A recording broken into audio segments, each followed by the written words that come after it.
Book है think and grow rich. Writer है Napoleon Hill. इस बुक के हर एक चैप्टर में 500 से ज़्यादा अमीर लोगों की स्टोरी बताई है कि उन्होंने किस तरह मनी बनाई। इस बुक में वो सीक्रेट है, एक मैजिक फॉर्मूला है जो अपने भाग्य को बदलने के लिए ज़रूरी है। यदि आप रेडी हैं इसको यूज़ करने के लिए तो आप ज़रूर इस सीक्रेट को पहचानेंगे। आप सोचेंगे कि आपने इसे पहचान लिया है। एजुकेशन का यहाँ कोई भी रोल नहीं है, सिर्फ आप रेडी होने चाहिए। मनी, फेम, रिकॉग्निशन उन सभी को मिल सकती है जो उसे पाने के लिए तैयार रहते हैं, डिटरमिन्ड रहते हैं। एजुकेशन क्या है?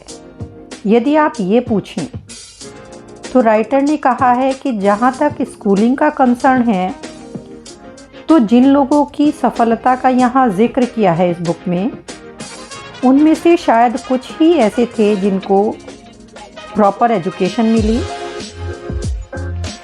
जैसे कि हेनरी फोर्ड, वो हाई स्कूल तक भी नहीं पहुंच पाए। यहाँ राइटर कहते हैं कि स्कूल की वैल्यू को वो कम नहीं समझ रहे, पर उससे कहीं ऊपर है इन लोगों का बिलीव। ये लोग सिर्फ ये नहीं सोचते थे क्या करना है, but also how to do it, उसको कैसे करना है, and receive as well. They want to have it. The needed stimulus to make a start. पर सबसे इम्पॉर्टेंट, ये सभी अचीवमेंट शुरू होते हैं एक आइडिया से। Thoughts are things when they are mixed with definiteness of purpose, persistence and burning desire. यानी निश्चित उद्देश्य, लगातार प्रयास और इच्छा शक्ति। डिज़ायर कैसे रियलिटी में बदलती है, सच्चाई में बदलती है, इसका एक एग्जाम्पल दिया है एडविन सी बार्न्स का। वो थॉमस एडिसन के साथ काम करना चाहते थे, नॉट फॉर हिम, उनके लिए नहीं। ध्यान से ऑब्जर्व कीजिए। और जब ये विचार या इच्छा उनमें पैदा हुई तो उनके सामने दो प्रॉब्लम थी। वो अपनी थॉट या डिज़ायर पर काम करने की स्थिति में ही नहीं थे। ना तो वो एडिसन को जानते थे, ना ही उनके पास ऑरेंज न्यू जर्सी तक पहुंचने के पैसे थे। हो सकता था कि वो निराश होकर छोड़ देते, बट उनकी डिज़ायर कोई ऑर्डिनरी डिज़ायर नहीं थी। उन्होंने ट्रेन में छिपकर जाना पसंद किया, लेकिन हारना पसंद नहीं किया।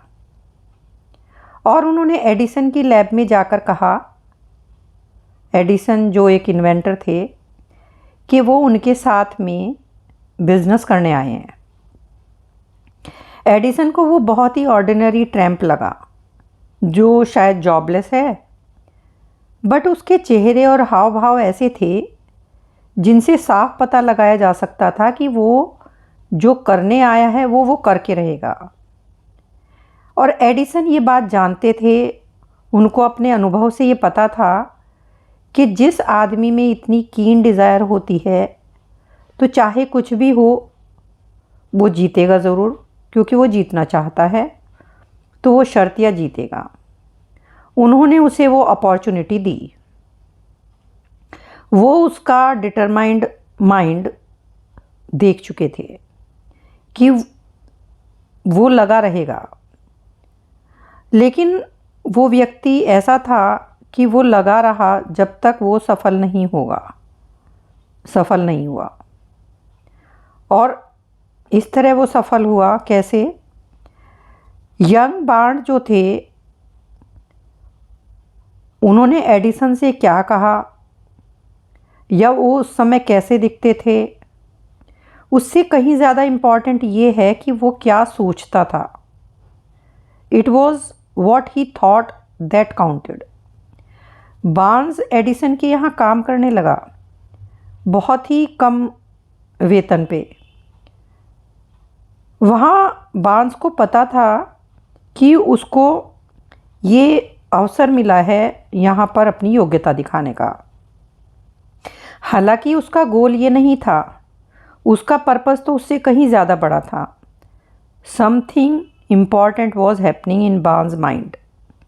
वो लगातार अपनी डिज़ायर्स को बढ़ा रहा था। वो सोच रहा था कि उसको एडिसन का बिजनेस एसोसिएट बनना है। और साइकोलॉजिस्ट ठीक ही कहते हैं, when one is truly ready for a thing it puts in its appearance. और बार्न्स वो मौका ढूंढ रहा था जिसकी उसे तलाश थी। उसने कभी अपने आप से ये नहीं कहा, अरे ये सब करने का क्या फ़ायदा, मुझे तो कुछ और करना चाहिए या मुझे सेल्समैन बन जाना चाहिए। उसने हमेशा खुद से कहा कि वो यहाँ एडिसन के साथ बिजनेस करने आया है। एक डेफिनेट पर्पस उसके माइंड में था और ही मेंट इट। एक तरह का कंज्यूमिंग ऑब्सेशन था उसके अंदर, बुलडॉग डिटर्मिनेशन थी। His persistence in standing back of a single desire, चाहे कितनी भी विपरीत परिस्थितियां आएं, वो लगा रहा। और जब अपॉर्चुनिटी आई तो वो बहुत ही अलग थी, बहुत डिफरेंट थी, जो बार्न्स ने सोची भी नहीं थी। That is one of the tricks of opportunity. ये अवसर इस तरह से आते हैं जैसे कि कोई मिसफॉर्चून हो, दुर्भाग्य हो, ये बैक डोर से आते हैं। और शुरू शुरू में ये सभी अपॉर्चुनिटी हार की तरह लगती हैं, डिफीट लगती हैं। शायद इसीलिए लोग इसको पहचान नहीं पाते। मिस्टर एडिसन ने एक एडिसन डिक्टेटिंग डिवाइस बनाई थी, जिसे लोग अभी आजकल एडीफोन कहते हैं। उसके सेल्समैन ये सोचते थे कि ये नहीं बिकेगी, इसमें बहुत एफर्ट चाहिए। यहाँ पे बार्न्स को मौका मिला। वो जानता था कि वो उसे बेच देगा। उसने एडिसन से उसे बेचने की परमिशन ली और उसने उस मशीन को सक्सेसफुली बेचा।